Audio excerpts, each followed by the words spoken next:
Stop the study. Translation is okay? So I'm going to talk about apnea, prematurity, and caffeine. It's another common problem. So before I start, I'd like to thank the president of the Indian Society, Carlos, for inviting me to this beautiful place. Jose Carlos for sponsoring my visit. This is my second visit to Peru. So I'm going to talk about apnea, prematurity, and treatment of apnea. So it is a developmental disorder. The younger the baby, higher the incidence of apnea. It could be anywhere from 85 to 90 for the time the baby born at 24 weeks or 25 weeks will have at some time apnea. Definition, most accepted definition according to the American Academy of Pediatrics, task force in 2003, is cessation of breathing that lasts at least 20 seconds or longer. If not, short apnea, less than 20 seconds, associated with bradycardia, cyanosis or failure or hypotonia. That's the standard accepted definition. At the bedside, we basically look at the monitor. Whenever the baby has bradycardia, exacerbations, it's very likely babies have apnea because we use needle-based monitoring technology in the ICU, which is not very good picking up so-called obstructive type of apnea. So it's a multifactorial. Apnea prematurity is related to many factors that have been described for a number of years. This was by Martin from Cleveland in 1986. So nothing much has changed other than pathophysiology and factors that are involved in apnea. So thermal instability, hyperthermia, gastroesophageal reflux, and apnea are questionable. Apnea doesn't produce reflux, and reflux doesn't cause apnea. That's the bottom line. They happen independently in premature babies. Intravenous pathology is another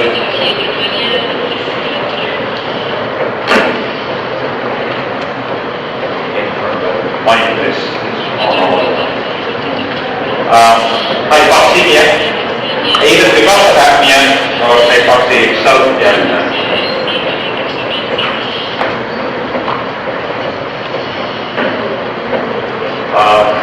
A baby gets sepsis, making it apnea. So that's metabolic disorders, hypoglycemia, hypocalcemia. So there are a number of factors that can trigger an apneic event in a preterm baby.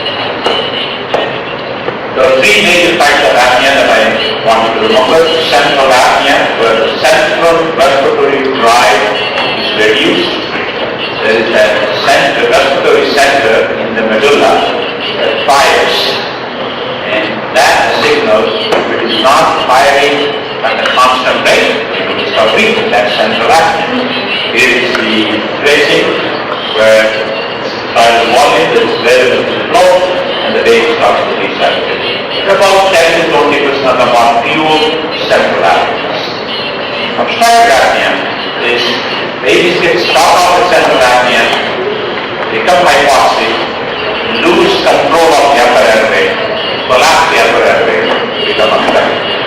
And all secretions. Here, if you look at EKG tracing, baby appears to be breathing when there is no flow.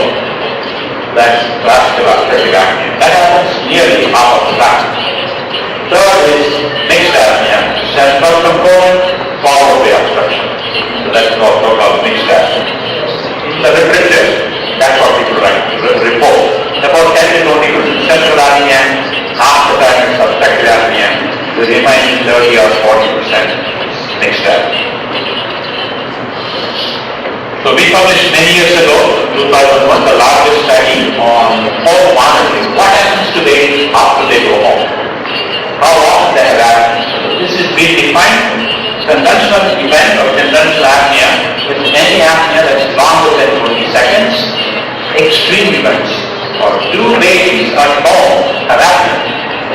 We define as extreme events. for 30 seconds or longer. The child stands for collaborative home infant monitoring evaluation time study. So these are babies that are discharged home, and then we monitor them for 6 months. To our surprise, babies get lots of apnea at home. Lots. Okay? So-called conventional events happen. 6,905, in other words, 40% of the babies. 40% of the babies. We monitored 1,000 babies. 40% of the babies had conventional apnea events at home. We thought they were okay to go home, and then we put them on a monitor, special monitor, that includes impedance and impedance, so we can truly identify how often babies have apnea at home. Okay? So apnea without bradycardia is the most dominant. 80% of the time these apneas happen without bradycardia. So if we're sending a baby home on a monitor, number one, there's no data to support that you send a baby home on a monitor. Home monitoring doesn't prevent sudden pregnancy. Okay? So don't waste money and send babies home on a monitor. Whether we should send the babies home on caffeine is a hard discussion. Currently happening. 12% of the time babies only had bradycardia without any apnea that was 20 seconds or longer. If you look at extremes, 30 seconds or longer happens in 10% of the babies. Extremes. Here also, apnea without bradycardia happens half of the time, and here bradycardia alone happens without an apnea about 20% of the time.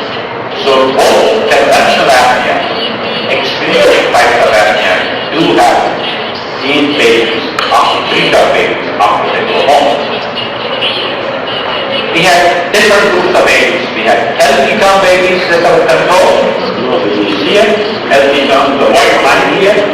And then we have siblings of sudden infant death syndrome. We have another group of symptomatic preterm. In other words, last 5 days before discharge, somebody documented that the baby had apnea, bradycardia, or desaturation in the medical records. And then another group, asymptomatic. So as the babies who are born premature tend to have lots of apneas at the post-menstrual age or post-conception age. Okay? This is where we started monitoring them at home.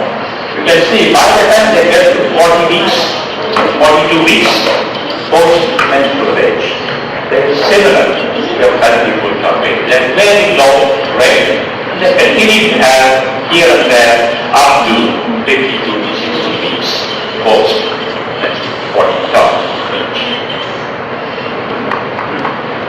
Again, if you look at the pathophysiology, the baby with hypoxia, adenosine is released. I want you to remember adenosine. Adenosine actually inhibits both fetal and neonatal respiratory activity. From the placenta, there are too much prostaglandins, or babies get septic and they release prostaglandins. They will inhibit respiratory effort.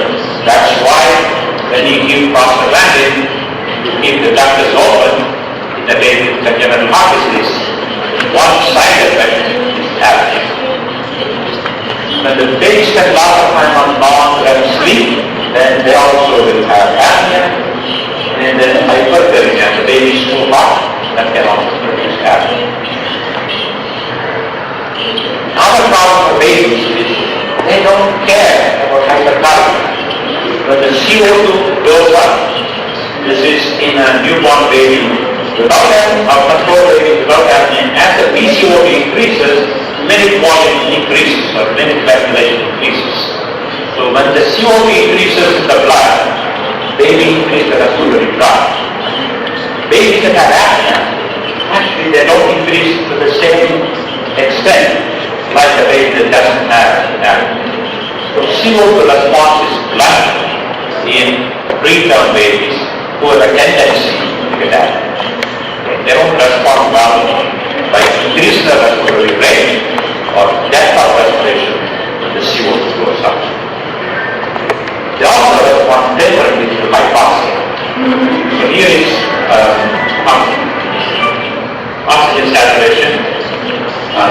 minute ventilation. It is time and focus and induce hypoxia in an adult patient or even newborn baby. Transiently, they will increase the respiratory rate in minute ventilation. Very brief period of time. And then they decrease the minute ventilation.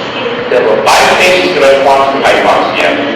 Most of the time, they do not respond to hypoxia. So, hypoxic arousal response. The new day of hypoxic, we increase our respiratory tract. Whereas preterm babies, unfortunately, don't respond well to hypoxemia or hypercarbia. So, what do you worry about apnea? The major things are apnea leads to hypoxemia, hypercarbia, bradycardia. Infants with obstructive apnea are more likely to have intracranial pathology like intraventricular hemorrhage, hydrocephalus, prolonged mechanical ventilation, causing upper airway injury, and poor neurologic control. Hypoxemic events can also happen in intubated babies, as we heard from the previous speaker.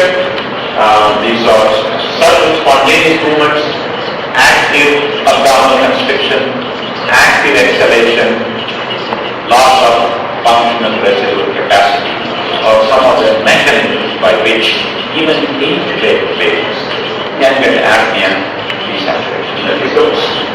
So they reduce the compliance, decrease in airflow, they hypoventilate, and rapidly they develop peripheral femoral mediated carotid body mediated bradycardia. That's the most common reason why they get bradycardia.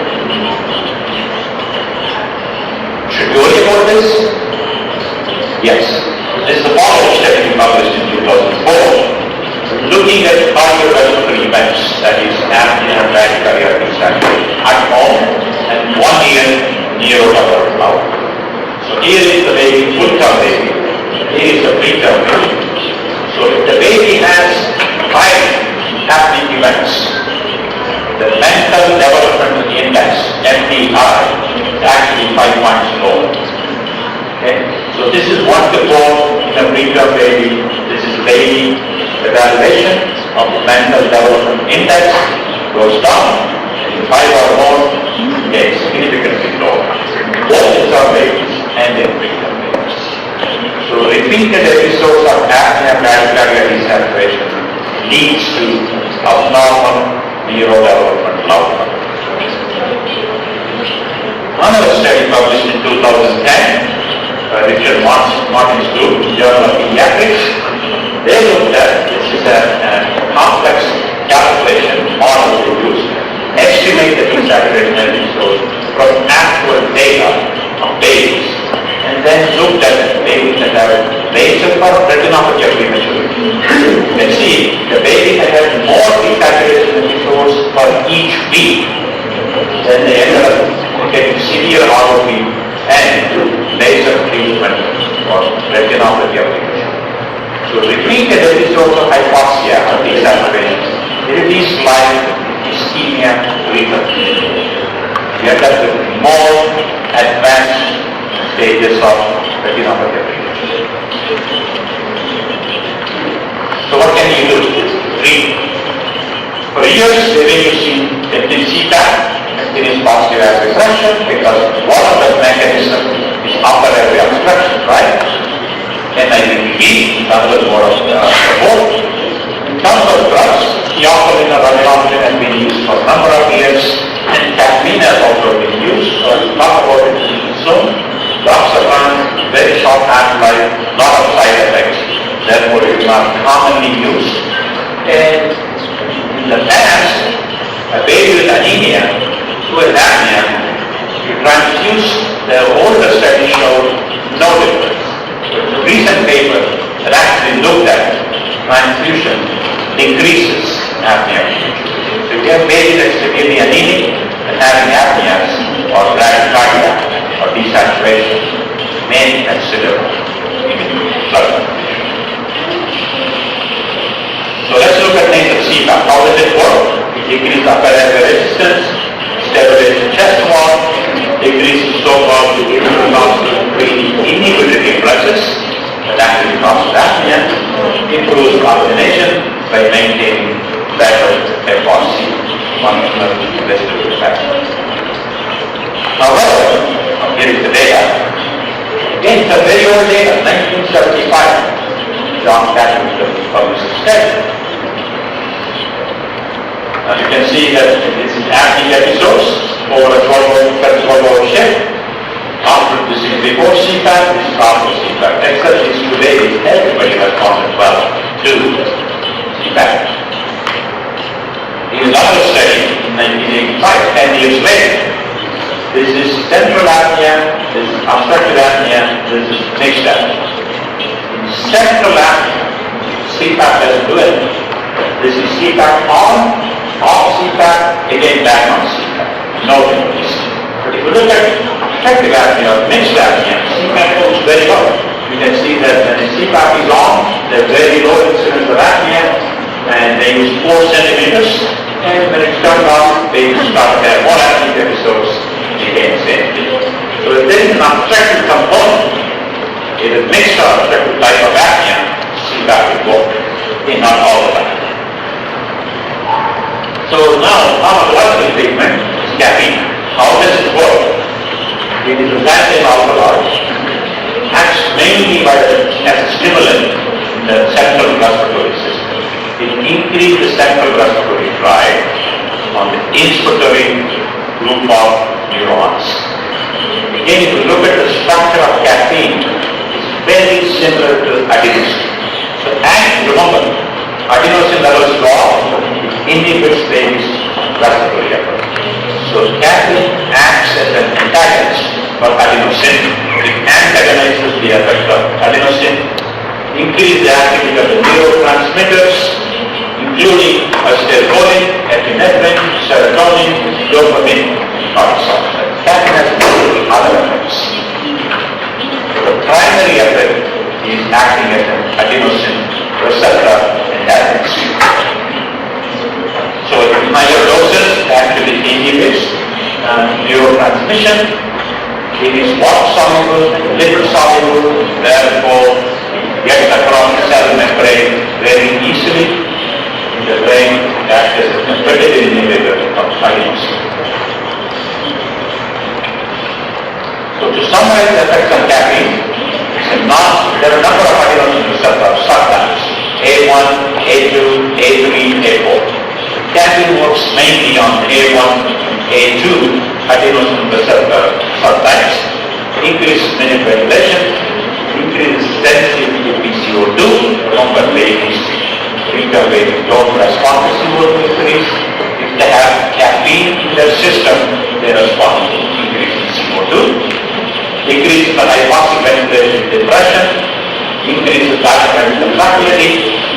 It facilitates a number of studies have shown that if you start baby on caffeine before extubation, it prevents the extubated failures, reduces the duration of the caffeine ventilation. So what are the data? In the largest trial, CAP trial, over 2,000 babies, 2006 babies were enrolled in multinational study, 500 to 150 gram babies, but wait, caffeine treated baby, placebo. Look at the post-menstrual age at the last use of endotracheal tube. Median was 29.1, placebo was 30. You get 1 week less duration of mechanical ventilation if you treat a baby less than 12 grams of caffeine. Second, they also looked at post-menstrual age. The last use of supplemental oxygen, that's also 33.6, so almost more than 1 week less duration of supplemental oxygen. It not only decreases apnea prematurity, it also facilitates getting the babies off mechanical ventilation. It also covers the duration of oxygen therapy. So what are the other effects? Remember, caffeine has multiple effects. So therefore, they looked at this large study about mortality, no difference. Brain injury, because caffeine increases oxygen consumption, cerebral oxygen consumption. Therefore, people were concerned that it might result in adverse neurodevelopmental outcome. However, in this 18 to 24-month study,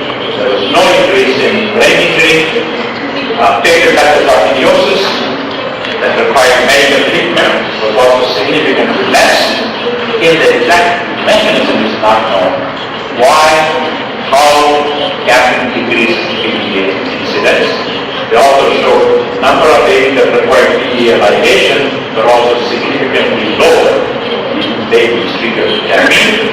Finally, bronchopulmonary dysplasia, BPD, that we know to explain. Caffeine has anti-inflammatory properties. Bronchopulmonary dysplasia has inflammatory properties. So caffeine not only reduces apnea, decreases patent arteriosus and bronchopulmonary dysplasia. Here is the long-term outcome, 5 years of age, second study was published from the original caffeine for apnea prevention trial. It was published in 2011. They showed 18 to 21 months outcome.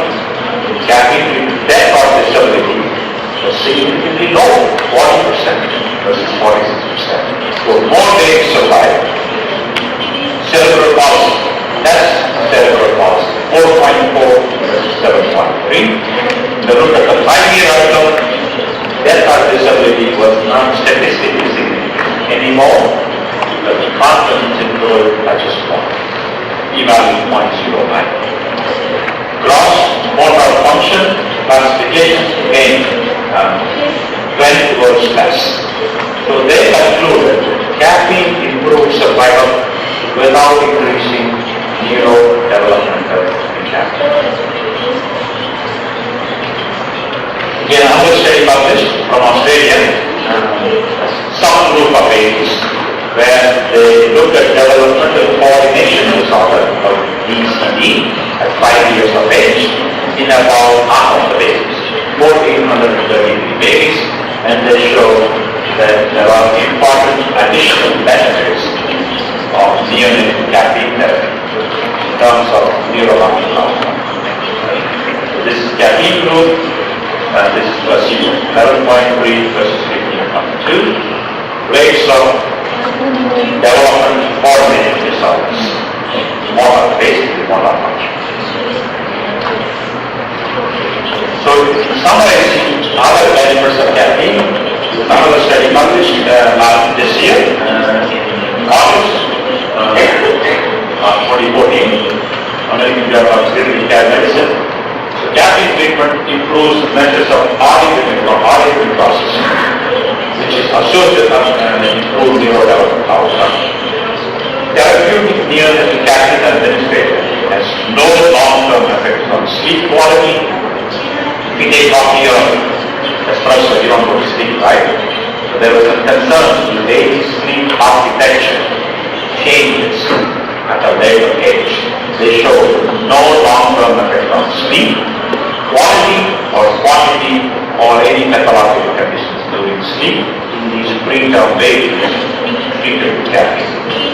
These findings should allay concerns about long-term effects of drug caffeine on sleep. In addition, the study demonstrated higher than expected problems of obstructive sleep apnea syndrome, so-called the periodic limb movement, ex-preterm babies at 5 to 12 years of age. That's an additional finding. But it appears that after 12 years of age, babies that were treated with caffeine do not seem to have any abnormal adverse neurodevelopmental issues. Proposed benefits, how does it work on neurodevelopment? If you expose the babies to xanthine, caffeine is a driving xanthine, less apnea, less hypoxia, and therefore it should be outcome. I showed you before that babies have more than 5 episodes, mental development index drops by 5 points. Also downregulation on pro-inflammatory release, maybe another mechanism, or alter neurotransmission using adenosine or other stages. There is a study published in the Journal of Pediatrics looking at serum caffeine levels in preterm babies and looking at changes in TNF-alpha, tumor necrosis factor alpha concentration. It's a U shape.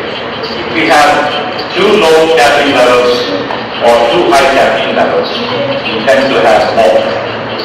So that's why you really don't know how high you can go on the dose of caffeine. We'll talk about those in a minute. This is also changing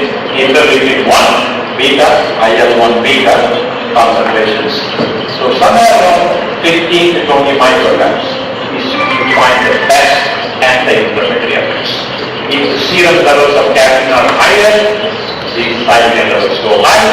If the caffeine levels are lower, again they go high. So somewhere around 15 to 20 or 12 to 20 micrograms is the appropriate therapeutic levels, even though caffeine has a wider therapeutic margin, say. It is again looking at interleukin 6, IL-6, unfortunately doesn't be talked about, and 1 milligram level. Okay, so again similar relationship. Here they looked at babies with PPD versus babies that did not get proper pulmonary dysplasia. As you can see, higher levels of serum concentration was not as protective as the babies that had normal or low normal serum levels. So too much caffeine may not be good for patient babies. How much do we give these babies? Loading dose, 6 cups. I don't know this. The Russian coffee or Colombian coffee, an average, if you 20 milligrams of caffeine, that is equivalent to coffee, 6 cups. Loading dose, 5 to 10 milligrams per kilo per day, that's 1 So caffeine is triple over other retail vitamins like aminoculin or theophylline because the blood side effects, lower toxicity, broad therapeutic range, no need to monitor the drug levels, and maybe neuroprotective based on the studies that show. So when should we start?